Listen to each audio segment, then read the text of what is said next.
हाय दोस्तों, मैं Vikas Barnwal, channel partner of builder and property consultant. आज जो प्रोजेक्ट की बात करने वाला हूँ इस पूरे वीडियो में, ये नॉर्दर्न हिल्स बन रहा है दहिसर ईस्ट में। बिल्कुल हाईवे है, यहाँ से संजय गांधी नेशनल पार्क हो गया, पगोड़ा है, सी बीच है, क्रिक व्यू है, ये सारा कुछ यहाँ पे आपको देखने को मिलता है और सबसे टॉलेस्ट टावर है। आगे समझते हैं इसको।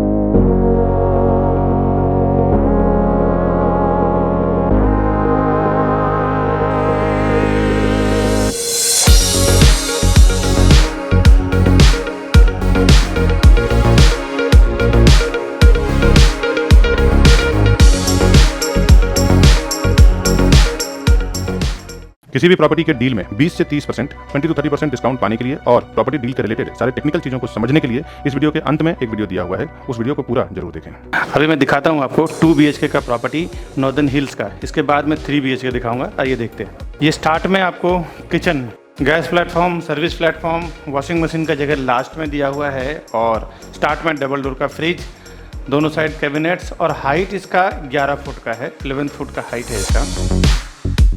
ये मोस्ट हाईएस्ट टावर है। ये आपको living dining area L shape में आता है। एक बार मैं विंडो के साइड से आपको व्यू दिखाता हूँ। ये यहाँ से आपको एक्स्ट्रा स्पेस मिल रहा है जहाँ सूर्य वगैरह रख सकते हैं।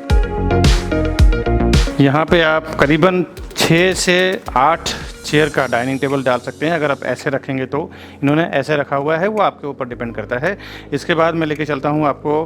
पहले तो कॉमन वॉशरूम इसका कितना ब्यूटीफुल बनाया हुआ है। इनका स्पेस भी अच्छा कवर किया है। बेसिन, कमोड और ये इसका लास्ट का बाथ एरिया दिया हुआ है। मैं पूरा आपको थोड़ा कवर करके दिखाता हूँ।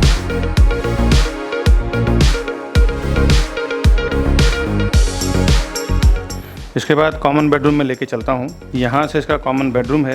ये आप देख सकते हैं कॉमन बेडरूम में वार्डरोब और बेड, साथ ही साथ टीवी यूनिट एरिया, ये सब कुछ बनाया हुआ है। ये सब बनने के बाद भी एक बहुत बढ़िया स्पेस मिल जाता है। थोड़ा मैं आपको अंडर कंस्ट्रक्शन वर्क कितना स्विंग फुल फास्ट में चल रहा है वो आप देख लें। ये बैक साइड में कंस्ट्रक्शन ज़बरदस्त डे नाइट काम चल रहा है इसका। अभी मैं विंडो के साइड से एक बार पूरे बेडरूम का व्यू दिखाता हूँ। ये इसका वार्डरोब, यानी वार्डरोब बनाने के बाद भी, बेड रखने के बाद भी आप देख रहे हैं करीबन 4-5 स्क्वायर फुट का आपको जगह मिलता है। तो ये एक बहुत बढ़िया प्लस पॉइंट है इसका कि ये एरिया, इसमें 3 साइज में 2 BHK है। वो मैं जब डिटेल अभी बताऊंगा तो बताऊंगा कि 3 साइज में इसका 2 BHK का क्या क्या साइज है। अभी देखते हैं मास्टर बेडरूम की एंट्री कहाँ से। यहाँ से आप मास्टर बेडरूम के लिए एंट्री करते हैं और मास्टर बेडरूम में आने के बाद लेफ्ट हैंड साइड पे आपको वॉशरूम मिल रहा है। हाइट वगैरह ये सेम 11 फुट का हाइट मिलने वाला है आपको। और अभी मैं यहाँ से पूरे बेडरूम का व्यू आप देख लें। 7x7 का भी अगर आप बेड रखते हैं, फिलहाल तो 5-6 रखा हुआ है, 5x6 रखा हुआ है। 7x7 का भी रखेंगे ना तो भी एक अच्छा खासा स्पेस आपको यूटिलाइज करने को मिलेगा। एक बार विंडो के साइड से कवर करके दिखाता हूँ। यहाँ पे आप स्टडी टेबल रख सकते हैं, टीवी यूनिट एरिया रख सकते हैं और इस तरफ वार्डरोब है इसका। ये वार्डरोब बनाया हुआ है तो भी अच्छा खासा एक आपको जगह मिल रहा है यूज़ करने के लिए। सबसे बड़ा प्लस पॉइंट क्या है ना कि ये इतना ऊंचा टावर है कि आसपास में कोई कंस्ट्रक्शन, कोई फ्लैट या कोई बिल्डिंग इसके बराबर का है ही नहीं। 66 स्टोरी टावर नॉर्दर्न मुंबई में सबसे बड़ा टावर है ये। दहिसर ईस्ट में आता है ये, वेस्टर्न एक्सप्रेस हाईवे के पास। अभी मैं आपको अंदर से एक बार फ्लैट का व्यू दिखाता हूँ। पूरा फ्लैट अंदर से किस तरह से एक बार शो होता है। और अभी मैं आपको 3 BHK में लेके चलता हूँ। अभी चलते हैं 3 BHK देखते हैं जो 1101 1101 यानी 1101 स्क्वायर फुट का 3 BHK है। आइए देखते हैं। ये रेडी टू मूव ओसी के साथ प्रोजेक्ट है।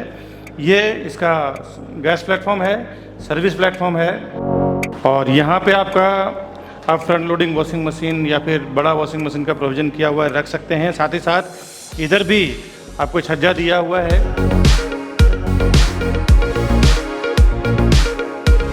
ये डबल डोर फ्रिज का जगह दिया हुआ है। यहाँ से मैं व्यू लेके चलता हूँ, क्या कमाल का अट्रैक्टिव व्यू है। ये एल शेप में dining and living area.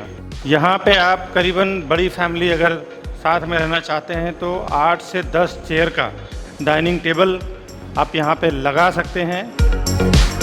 Balcony आप देख सकते हैं, ये पूरे 8 फुट के आसपास विड्थ में बालकनी है। ये देख सकते हैं बहुत ही नेचुरल वातावरण। ये बिल्कुल इसके बगल वाला ही टावर है। ये 42 स्टोरी है और पीछे जो अभी बन रहा है नॉर्दर्न हिल्स, ये 66 स्टोरी टावर है। इतना बड़ा टावर पूरे दहिसर, कांदिवली, मलाड, अंधेरी और इधर देखें तो विरार तक बना नहीं है।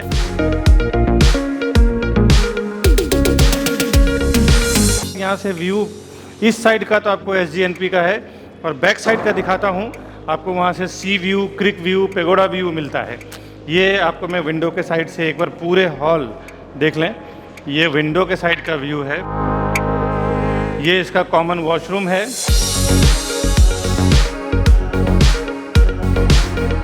अभी देखिए यहाँ पे ना एक प्लस पॉइंट ये है कि तीनों के तीनों मास्टर बेडरूम दिया हुआ है। जनरली देखने को मिलता नहीं है क्योंकि 3 BHK या 2 BHK के कंसेप्ट में एक कॉमन बेडरूम होता है और 2 ही बेडरूम ऐसे होते हैं जिसमें अटैच्ड होता है।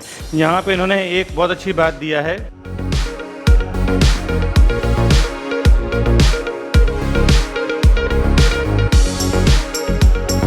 और इस तरफ इसका वॉशरूम दिया हुआ है। तीनों मास्टर बेडरूम जो मोस्ट लग्जरियस प्रोजेक्ट होते हैं उसमें होता है। और इधर एक यूटिलिटी स्पेस आपको मिल रहा है।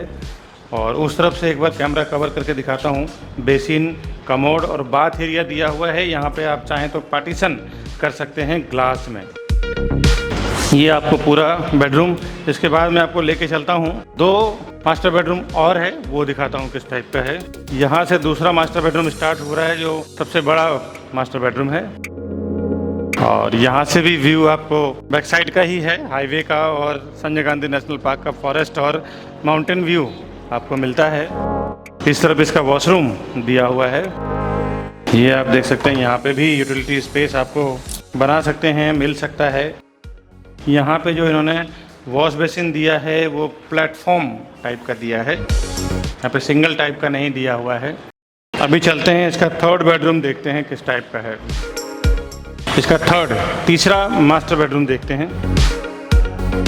यहाँ से इसका 3rd मास्टर बेडरूम, ये इसका साइज है और हाइट मैं ऑलरेडी आपको बता चुका हूँ कि 13 फुट का हाइट यहाँ पे दिया हुआ है। ये टॉप फ्लोर है 42 का।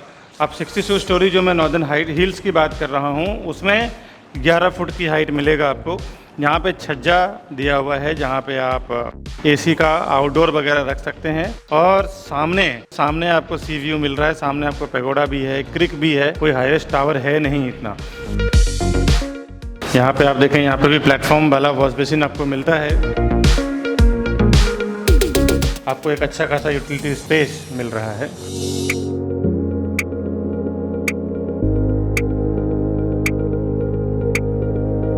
अभी मैं आपको लेके चलता हूँ फ्लैट का अंदर से इसका कैसे व्यू वगैरह आता है, वो आप देखें ज़रूर। अभी मैं आपको पैसेज में लेके चलता हूँ कि नॉर्दर्न हाइट्स का पैसेज का डिज़ाइन कैसे किया हुआ है।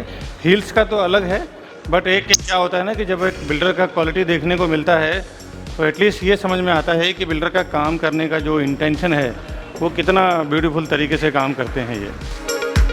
ये इसका पूरा पैसेज है हाइट्स का। इसमें भी ये रेडी टू मूव प्रोजेक्ट है। इसमें भी कुछ प्रॉपर्टी सेल करने के लिए है। तो अगर रेडी टू मूव में भी अगर आप देख रहे हैं तो भी आप हमें फ़ोन करें ऊपर दिए हुए नंबर पे। उसमें भी मेरी सेल्स टीम आपको पूरी हेल्प करेगी। अभी मैं आपको नॉर्दर्न हाइट्स का एंट्रेंस लॉबी दिखा रहा हूँ कि कितना ह्यूज लग्जरियस स्टाइल में इन्होंने बनाया है। क्योंकि नॉर्दर्न हिल्स का अभी रेडी नहीं हुआ है तो एज एक आइडिया मिल जाता है आपको कि बिल्डर का काम करने का क्वालिटी कैसा है। एक बार सराउंडिंग पार्किंग स्पेस, इनका कंस्ट्रक्शन क्वालिटी। आइए लॉबी देखते हैं इनका।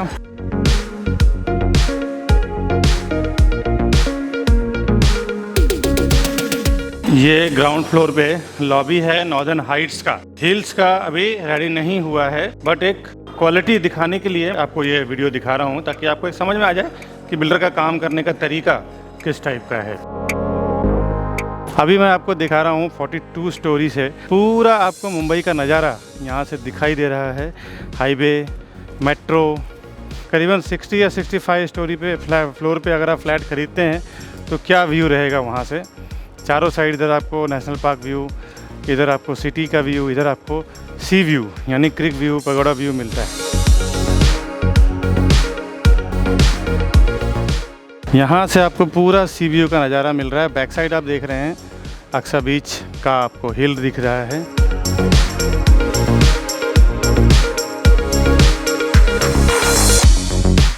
अभी जो मैंने नॉर्दर्न हिल्स के बारे में बात करने वाला हूँ इस प्रोजेक्ट में डिटेल में, कि अभी जो मैंने कुछ प्रोजेक्ट दिखाया आपको जिसमें 2 BHK जो फर्निश्ड मैंने दिखाया है वो नॉर्दर्न हिल्स का है, और 3 BHK जो मैंने दिखाया नॉर्दर्न हाइट्स का है। But flat same carpet area रहेगा और स्ट्रक्चर भी सेम रहेगा क्योंकि डेवलपर एक ही है एनरोज, और लोकेशन भी बिल्कुल आमने सामने ही है। दोनों कॉम्प्लेक्स एक ही लैंड है पूरा इनका, करीबन 9 एकड़ का, उसी में सब कुछ इन्होंने बनाया है। अब नॉर्दर्न हिल्स का डिटेल जानते हैं। 1.4 एकड़ का इसका लैंड एरिया है, करीबन 1.5 एकड़ का, और नॉर्थ मुंबई का टॉलेस्ट टावर है ये। इसको हम tallest tower of north Mumbai बोल सकते हैं बिकॉज 66 स्टोरी टावर, 66 माले का टावर अभी तक नॉर्थ मुंबई में किसी ने नहीं बनाया है। आप देखें तो अंधेरी के इस तरफ आप विरार तक जाते हैं तो इतना बड़ा टावर नहीं बना हुआ है। लोकेशन का यूएसपी समझें, यहाँ से western express highway, metro station hardly 1 minute of walking distance you can reach highway and metro station.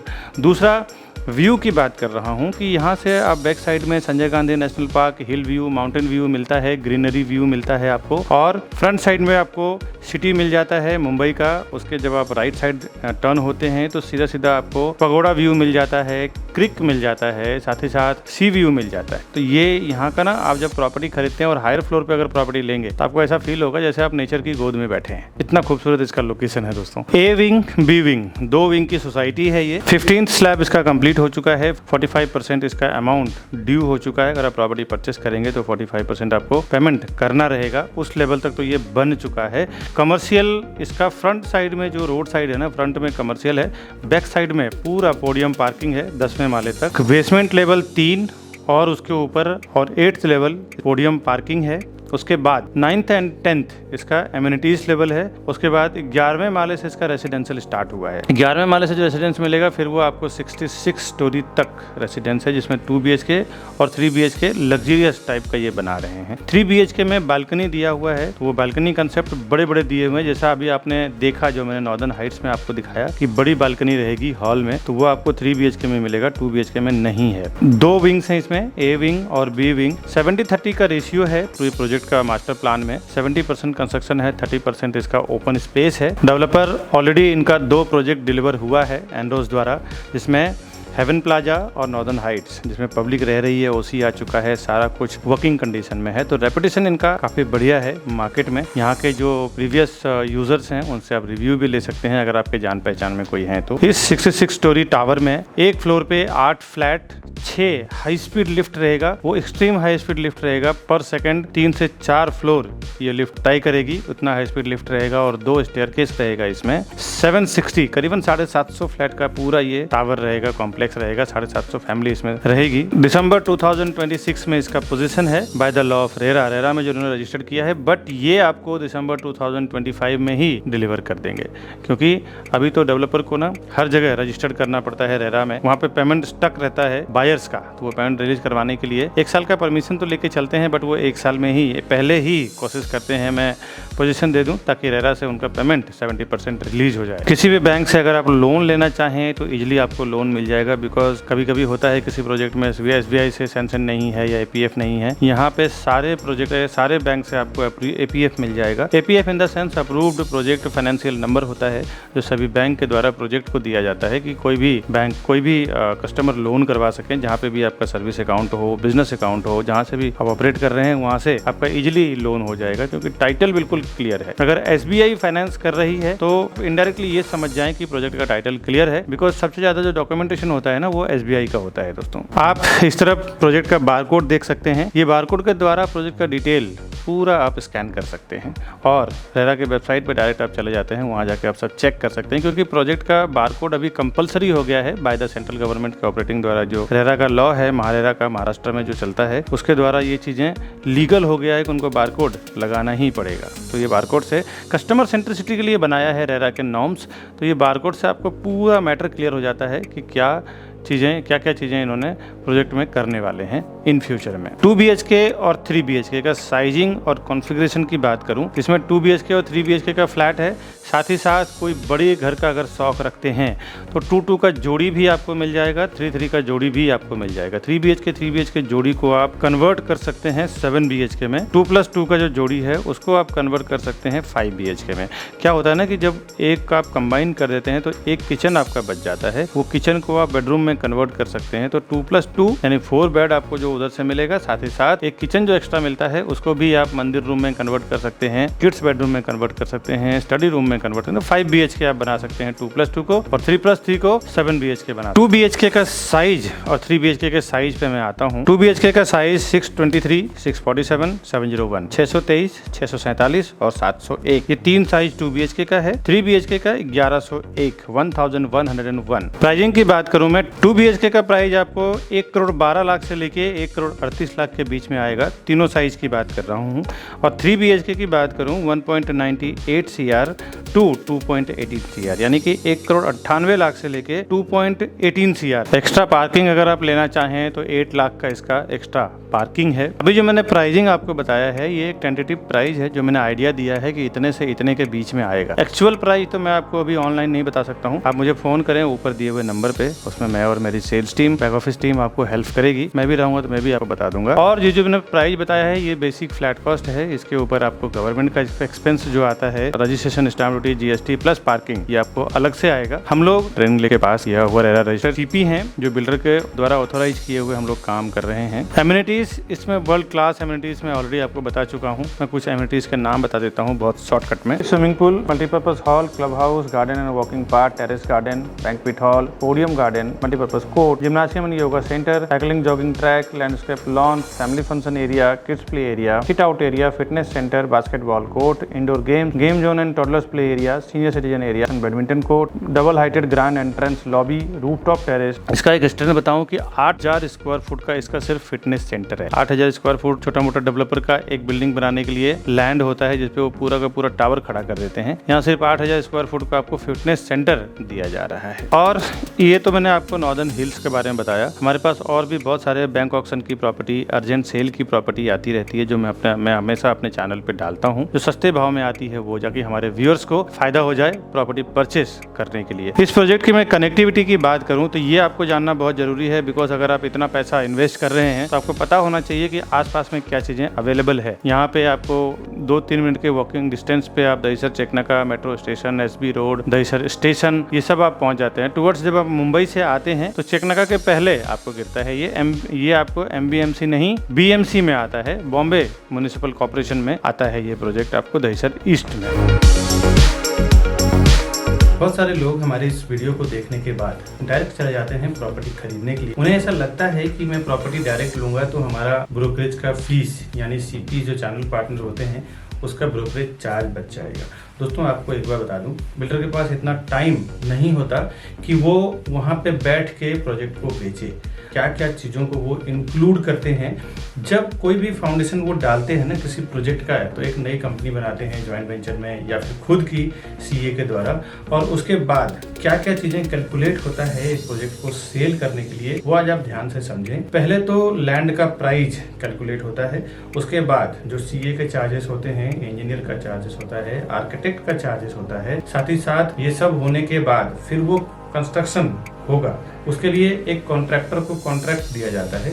चलो इस कंस्ट्रक्शन को, पूरे बिल्डिंग को कंप्लीट करेंगे और बना के उसको हैंडओवर। साथ ही साथ म्युनिसिपल कॉर्पोरेशन MBMC होती है, BMC होता है, TMC होता है, कहीं ग्राम पंचायत होता है। तो ये चारों जो गवर्नमेंट बॉडी जहाँ पे काम करती है, गवर्नमेंट अथॉरिटी जहाँ पे काम करती है, वहाँ से परमिशन लिया जाता है। ये तो बेसिक बिल्डिंग और कंस्ट्रक्शन का खर्चा हो गया। इसके बाद ऑफलाइन मार्केटिंग, जो हाईवे पे होर्डिंग्स लगता है, बोर्ड लगता है, उसका पैम्पलेट्स होते हैं, उसका ब्राउज़र होता है, उसका ऑनलाइन मार्केटिंग में जिसमें वेब पोर्टल्स होते हैं, जो प्रॉपर्टी पोर्टल्स होते हैं जिसमें मैजिक ब्रिक, 99 एकड़ हाउसिंग, ये सब जो पोर्टल्स होते हैं। इसके बाद एजेंट मार्केटिंग की बात करता हूँ, जो रियल एस्टेट एजेंट यानी चैनल पार्टनर्स या प्रॉपर्टी डीलर्स को जो ब्रोकरेज दिया जाएगा वो भी, ये सारे प्राइस को इंक्लूड करके फिर डिसाइड होता है कि प्रोजेक्ट का पर स्क्वायर फुट प्राइस क्या होगा। बिल्डर पहले से ही सारे प्राइस को इंक्लूड करके फिर वो एक पर स्क्वायर फुट प्राइस बनाते हैं। इसके बाद जो वो सेल्स टीम हायर करते हैं, सेल्स टीम का भी जो 2 से 3 साल में क्या खर्च आएगा सेल्स टीम को लेके,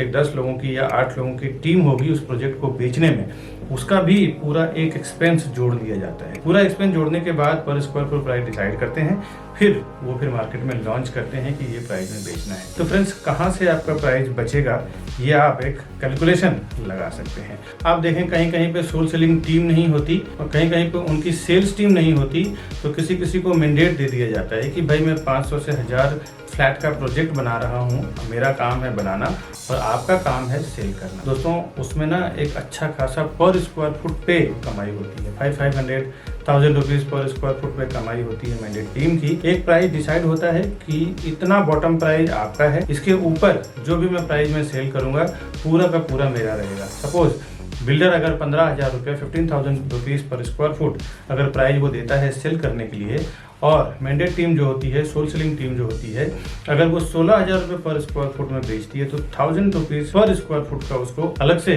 कमीशन बन जाता है दोस्तों। तो ये कोई आपको नुकसान करने वाली चीज़ नहीं है। और सीपी के साथ जाने में क्या फ़ायदा है आपको, फर्स्ट टाइम जब विजिट करते हैं ना बिल्डर के प्रोजेक्ट पे, उसी टाइम आप सी को साथ में लेके जाएं। नहीं तो कई बार ऐसा मैंने देखा है प्रैक्टिकल की, विकास जी मैंने जाके वहाँ पे विजिट किया है। अब आप बताइए प्राइसिंग में क्या करा पाएंगे। इस चीज़ को देख के दोस्तों मैंने कई बार देखा है कि एक बार जब आप बिल्डर के सिस्टम में एंटर कर जाते हैं, उनके सॉफ्टवेयर पे आपका नाम, आपका कॉन्टैक्ट नंबर जब एक बार रजिस्टर हो जाता है तो आप तकरीबन 3 से 6 महीने के लिए आप उनके साथ लॉक हो जाते हैं। उसके बाद जब क्लाइंट हमारे पास आते हैं, बायर हमारे पास आते हैं कि हमारा प्राइस का क्या होगा, डॉक्यूमेंटेशन का क्या होगा, उसके बाद हम कुछ नहीं कर सकते, क्योंकि डेवलपर का ये कहना है कि ये हमारे डायरेक्ट कस्टमर है, इसमें आप इंटरफेयर ना करें। आप इंटरफेयर करेंगे तो फिर कुछ मतलब नहीं है, आपको हम कंसिडर ही नहीं करेंगे, आपको हम काउंट ही नहीं करेंगे। तो कभी भी फर्स्ट टाइम जब आप बिल्डर के प्रोजेक्ट पे जाते हैं तो उसी टाइम अपने सीपी को साथ में लेके जाएं, जिसको भी उस प्रोजेक्ट के रिलेटेड नॉलेज है। अभी मैं जो भी मार्केटिंग कर रहा हूँ ना अपने चैनल पे, इस सारे प्रोजेक्ट का आप देखें तो डॉक्यूमेंटेशन, डिटेल सब कुछ हमें पता होता है, तब जाके हम उस प्रोजेक्ट का प्रमोट करते हैं अपने चैनल पे ऑनलाइन या फिर कोई भी वे से। प्रोजेक्ट का क्या डिमांड है, क्या सप्लाई है, उसका भी नॉलेज आपको नहीं है। रेरा के क्या नॉर्म्स लिखे हुए हैं, कमेंसमेंट सर्टिफिकेट क्या है, कब उसका ओसी आने वाला है, क्या उसका बिल्डिंग कंप्लीशन सर्टिफिकेट रहेगा, लीगल नॉर्म्स भी आपको पता नहीं होता है। उस एरिया में जो सीपी काम कर रहा है, चैनल पार्टनर काम कर रहा है, उसको पूरा ओवरऑल इन एंड आउट उस प्रोजेक्ट रिलेटेड पता होता है। दोस्तों, कई बार हमने ऐसे बुकिंग करवाया है, देखा है कि जो डायरेक्ट कस्टमर गए हैं उन्होंने 15,700 में बुकिंग किया है, मैंने जो और मेरी टीम ने जो बुकिंग करवाया है 15,100-200 में बुकिंग कराया है। कहीं ना कहीं 600-700 रुपये का फ़र्क पड़ता है। 1000 से 2000 स्क्वायर फुट का अगर आप प्रॉपर्टी लेते हैं तो 700 के हिसाब से 1000 स्क्वायर फुट की प्रॉपर्टी की कीमत में आपको 7 लाख रुपए का फ़र्क पड़ता है। करीबन अगर जोड़ी फ्लैट आपने लिया तो 14 लाख रुपए चला जाता है। ये प्रॉपर्टी का मामला है दोस्तों, यहाँ पे ना 2-5 हज़ार 10 हज़ार का गेम नहीं होता। अगर थोड़ी सी चीज़ें आपको पता ना हो ना तो सीधे सीधे 10-15 लाख रुपए आप ज़्यादा से ज़्यादा दे के आ जाते हैं।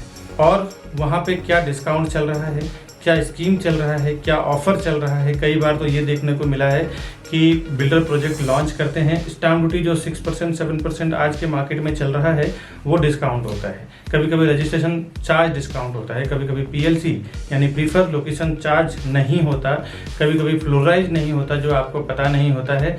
बोर्ड पे लिखा होता है स्टैम्प ड्यूटी डिस्काउंट है, बट अब आप जाते हैं तो उसके बाद डिस्काउंट का टाइम खत्म हो चुका है, अभी आपको स्टैम्प ड्यूटी भरना पड़ेगा, स्टैम्प ड्यूटी पे करना पड़ेगा और उसके नाम पे फिर आपसे 5 से 10 लाख रुपए ज़्यादा ले लिया जाता है। ऐसे मैंने कई जगह एक्सपीरियंस किया है और बड़े बड़े ब्रांड का मैं आपको बता दूं डेवलपर हैं जिन्होंने ये काम किया है।